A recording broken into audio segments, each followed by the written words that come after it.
I know that there's levels of frustration with some of the decisions that have happened in this White House. There's frustration in the times that the pace of change has exceeded everyone's patience, including our own. Well, you got that right. There's a lot of frustration in there. Now let's bring in Sam Seder, the host of the Majority Report, and Ezra Klein, Washington Post columnist and MSNBC political analyst, to talk about it.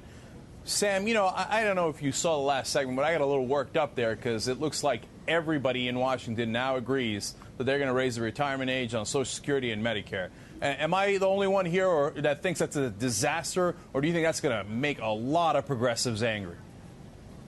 Well, I think it's going to make a lot of progressive angry. I think it's going to make a lot of Americans angry. I mean, look, with all due respect to the congressman, the idea that the life expectancy is going to jump 10 or 20 years over the next 30 years. I mean, look, the bottom line is the life expectancy needs to be measured after the age of 65, and that has barely budged in the past 100 years, and particularly even less so for those people in the bottom half of the income distribution. So the idea that somehow, I mean, look, if you're going to raise the retirement age, you are cutting Social Security. And the idea that you're going to pretend that somehow we're going to be living to 140 years old and everyone's going to be doing this and we're going to be able to work into our 70s, it's simply not the case. And if you have to use those type of facts to justify it, then you've got a real problem with the argument. Ezra, what's going on here, right? The country wants to know. People watching this show, they want to know. How come 84% of the country says don't cut Social Security benefits? And everybody in Washington, and even the AARP that's supposed to represent these people, now says, oh, yeah, we're going to raise the retirement age and cut benefits. What the hell is the matter with Washington? It's a popular argument on here. I always think that what happens in Washington is if you look at a place like the Senate or you look at the think tanks or other elements of the establishment, people like to work until about 75, 80, 85. You got to take folks out of the Senate on a stretcher. So it sounds very reasonable to them that you would raise retirement age above 65, and now it's going up to 67, so maybe up to 68 or 69.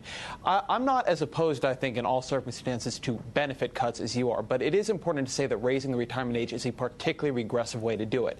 You can means test benefits so people who don't need it as much get less from Social Security. You can even do a straightforward benefit cut so at least you see more clearly the effect of the policy. But simply raising retirement age essentially means that people who have the worst jobs, the most menial jobs, the most physical labor, they're the ones who get hit hardest, and that's exactly who I think we should be worrying about as they get near retirement age. Well, Sam, I mean, look, that's a great point by Ezra, and it goes to the heart of the problem, right? It seems like they don't look out for us, right? And you made the point that actually people that are poorer live not as long as the people who are richer. So they get their benefits cut the most, and they got to work the longest.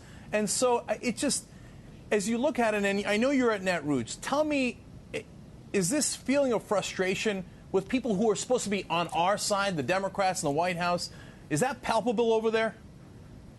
You know, I think my sense is that it's been a little bit over-reported that there's this type of frustration. I mean, obviously it's there, and I don't know that it's. I think people are starting to wonder, you know, what is it that we can do to fight this? And I think the idea is that we can't look to our politicians. I think Ezra's absolutely right. Our establishment lives in a bubble. You can see over the past 30 years. I think there was a professor from Princeton who has shown that regardless of who is in office, that the policy preferences of the wealthy in this country have been more or less followed. And so we have a real problem. This is just another aspect, frankly, of a class war that's being waged on the middle class. And really, you know, we're talking 60, 70% of the country. 60% of the country of seniors rely on Social Security for over 50% of their income in retirement age. And so when you're talking about cutting Social Security, or when you're talking about Medicaid, because you know, Ezra knows this, that what happens to many elderly is they go into homes, they're on Medicare, and then they become too poor, and so they're on Medicaid for their homes. And so this is a direct assault on nearly half, if not more, of the country.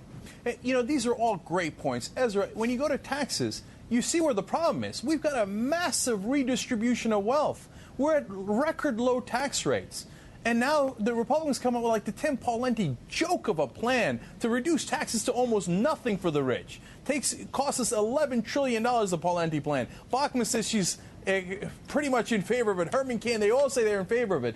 So isn't this a class war? Isn't it the rich have declared war on the middle class and we just don't know it? Tim Pawlenty's plan is sort of remarkable. I never thought anybody would make George W. Bush look like Robin Hood, but he's pretty much managed it. Is there a class war? There are competing preferences, and it is true, That's a good way of putting it. As it generally is, that the rich have more sway in Washington.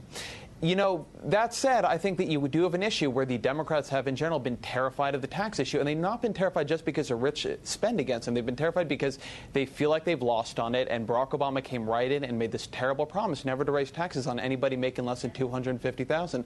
And if you're never going to do that, you're not going to retire much of the debt through taxes. That really is not going to be a serious part of the solution. And so you can't just say that it's all the sort of the rich interests. It's all us versus them. There is sort of a bipartisan consensus in Washington right now that the vast majority of tax rates should not rise. And when you're not going to touch taxes, you're going to have to hit things like Medicare, Social Security, Medicaid very hard. There are reforms that need to happen in those programs anyway, by the way, but you have to hit them a lot harder if you're not willing to make revenues part of the solution. Yeah, but one quick thing that I'll disagree with there is that there is a bipartisan consensus, but it is among the rich Democrats and the rich Republicans who agree that the middle class shouldn't have the money. The rich should. Sam, last word. Well, I mean, that's exactly right. I mean, if there's a bipartisan consensus that we can't raise taxes on the rich and that we should take it out of the hides of the middle class, then you're right. There is a class war. Yeah. All right. Sam Seder and Ezra Klein, you guys are great. Thank you for joining us tonight. We really appreciate it. Thank you.